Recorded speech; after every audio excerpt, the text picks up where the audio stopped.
नमस्कार, SPT news में आपका स्वागत है। पेश है आज 18 मार्च 2026 बुधवार शाम 7:15 बजे राजस्थान की बड़ी खबरें।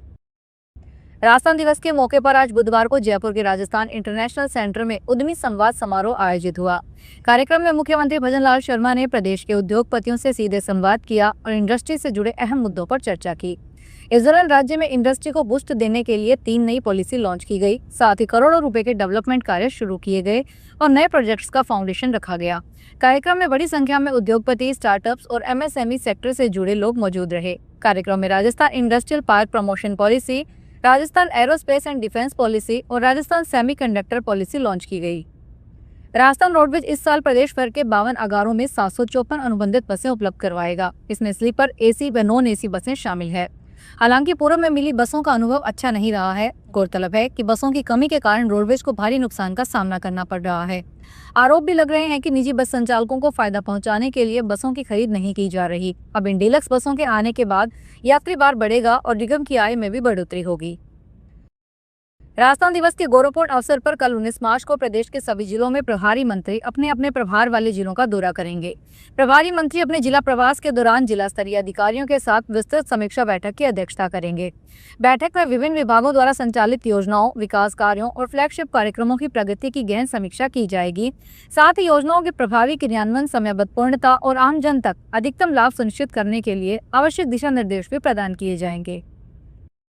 जयपुर आगरा राष्ट्रीय राजमार्ग 21 पर आज बुधवार सुबह झर बावड़ी के समीप सवारियों से भरी एक बस ने आगे चल रहे कंटेनर युक्त ट्रेलर में पीछे से टकरा गई। टक्कर इतनी तेज थी कि ट्रेलर अनियंत्रित होकर डिवाइडर कूद गया, जबकि बस भी नियंत्रण खो बैठी और डिवाइडर तोड़ते हुए सड़क किनारे खेत में जा घुसी। गनीमत रही कि बस पलटी नहीं, वरना बड़ा हादसा हो सकता था। पुलिस ने बताया कि हादसे के समय अधिकांश यात्री गहरी नींद में थे। यात्री घबराकर सीटों को पकड़ते नजर आए। हालांकि राहत की बात यह रही कि किसी भी यात्री को गंभीर चोट नहीं आई और सभी सुरक्षित रहे। चूरू शहर में दिन दहाड़े बाइक से पैसों से भरा थैला पार होने का मामला सामने आया है। जहां शहर का दादा बड़ी के पास स्थित बैंक के पास हुई इस वारदात में बाइक सवार और एक अन्य आरोपी थैले सहित 2.5 लाख रुपए लेकर फरार हो गए। वारदात की सूचना पर कोतवाली थाना पुलिस भी मौके पर पहुंची और घटना की जानकारी जुटा आसपास के सीसीटीवी फुटेज खंगाले। बैंक से पैसा लेकर जैसे ही वह बाइक के पास आए तो बाइक के टायर की हवा निकली हुई थी और बाइक का प्लग निकला हुआ था। जैसे हवा भरवाने लगे तो पहले से घात लगाए बैठे आरोपी ने पलक झपकते ही बाइक से पैसों से भरा थैला उड़ा लिया। राजस्थान के बीसलपुर बांध की नहरें बंद होने के साथ ही बांध ने एक और इतिहास रच दिया है। बांध के 23 साल के इतिहास में 16 साल नहरों से पानी छोड़ा। इस सीजन में भी 97 दिन बांध में नहरों में पानी छोड़ा। मंगलवार को नहरों में पानी बंद कर दिया गया। इसके बावजूद यह पहला साल है जब पहली बार बांध महज सबसे कम 76 सेंटीमीटर ही खाली हुआ है। यह इस सीजन में बीसलपुर बांध का 12वां रिकॉर्ड बना है। इससे पहले बांध ने रिकॉर्ड तोड़ बारिश से बांध से 11 रिकॉर्ड बना लिए। यह 12वां रिकॉर्ड है। चंडीगढ़ के सेक्टर 22 स्थित मोबाइल मार्केट में आज भीषण आग लग गई। इस घटना से पूरे इलाके में अफरा तफरी मच गई। यह मार्केट मोबाइल शोरूम और इलेक्ट्रॉनिक्स दुकानों के लिए प्रसिद्ध है। यहाँ रोजाना हजारों लोग खरीदारी करने के लिए आते हैं। घटना की सूचना मिलते ही दमकल विभाग की गाड़ियां मौके पर पहुंची। सुरक्षा के मद्देनजर आसपास के पूरे इलाके को खाली करवा लिया गया ताकि किसी तरह की जनहानि न हो। फिलहाल आग लगने के कारणों का अभी तक पता नहीं चल पाया है। कल 19 मार्च से शुरू होने वाले पावन चैत्र नवरात्र को देखते हुए जयपुर के ऐतिहासिक आमेर महल की व्यवस्थाओं में बड़े बदलाव किए गए हैं। पर्यटकों के आकर्षण का केंद्र रहने वाली हाथी सवारी आज से अस्थायी रूप से बंद कर दी गई है। आज 18 मार्च से लेकर 28 मार्च तक आमेर महल में हाथी सवारी नहीं होगी, क्योंकि नवरात्र के दौरान महल के संकरे रास्तों में श्रद्धालुओं की सुरक्षा और सुगम आवाजाही सुनिश्चित करने के लिए निर्णय लिया गया है। नवरात्र के दौरान पर्यटकों के भ्रमण समय से भी आंशिक परिवर्तन किया गया है। बता दें कि पर्यटक शाम 5:30 बजे तक ही महल का दीदार कर सकेंगे। वहीं सुरक्षा व्यवस्थाओं के चलते रात्रिकालीन पर्यटन पूरी तरह बंद रहेगा। राजस्थान के अलवर जिले में एलपीजी गैस की किल्लत ने आम जनता की रसोई का बजट और सुकून दोनों बिगाड़ दिया। जिले में हालात इतने बेकाबू हो चुके हैं कि गैस एजेंसियों पर उमड़ रही भारी भीड़ को नियंत्रित करने के लिए पुलिस का सहारा लेना पड़ रहा है। प्रशासन की ओर से जारी आंकड़ों ने गैस संकट की गंभीरता को स्पष्ट कर दिया है। जिले में इस समय घरेलू गैस सिलेंडरों का कुल स्टॉक 19,381 है, जबकि उपभोक्ताओं की ओर से की गई बुकिंग का आंकड़ा 31,000 के पार पहुंच चुका है।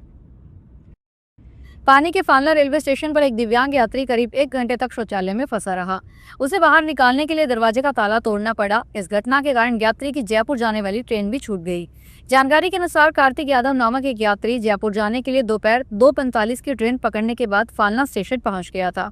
स्टेशन पर पहुंचने के बाद वो शौचालय गया, जहां दरवाजा बंद करने के बाद उसका लॉक खुला ही नहीं। इस वजह से दिव्यांग यात्री कार्तिक अंदर ही फंस गया। जोधपुर की भीतरी शहर में आज बुधवार की अलसुबह घास मंडी इलाके में पतंग मार्केट में एक दुकान में अचानक आग लग गई।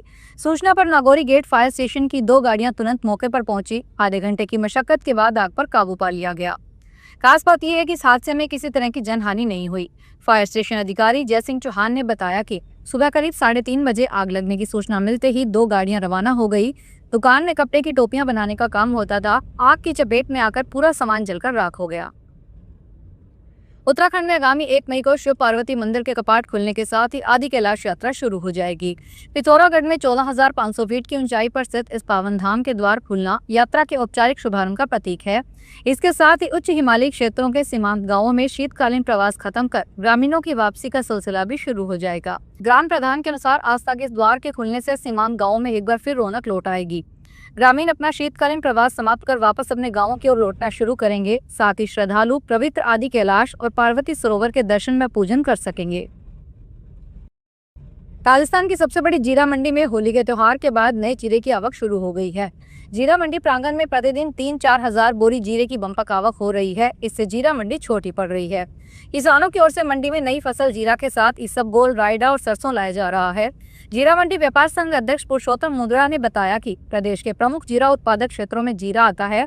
यहाँ से खुली बोली नीलामी के माध्यम से जीरा खरीदा जाता है। राज्यपाल बागड़े बुधवार को IIS यूनिवर्सिटी में 11वें दीक्षांत समारोह में संबोधित किया। उन्होंने कहा कि महिलाएं किसी से कम नहीं। उन्होंने झांसी की रानी लक्ष्मीबाई को याद करते हुए कहा कि मात्र 20 वर्ष की उम्र में उन्होंने अंग्रेजों को चुनौती दी थी।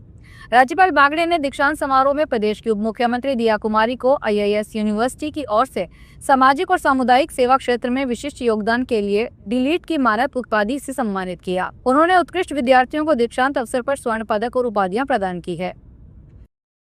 एक्ट्रेस श्रीदेवी की चेन्नई से संपत्ति को लेकर चल रहे विवाद में अब उनका पूरा परिवार कानूनी लड़ाई लड़ रहा है। फिल्म निर्माता बोनी कपूर और उनकी बेटियां जानवी और खुशी कपूर ने इस मामले में मद्रास हाई कोर्ट का रुख लिया है। रिपोर्ट के मुताबिक कपूर परिवार ने चेंगलपट्टू के अतिरिक्त जिला न्यायाधीश के उस फैसले को चुनौती दी है जिसमें श्रीदेवी के संपत्ति से जुड़े दावे को खारिज करने से इनकार कर दिया गया था। इस याचिका पर अगली सुनवाई 26 मार्च को तय की गई है। फिलहाल इस बुलेटिन में इतना ही। फिर हाजिर होंगे बड़ी खबरों के साथ।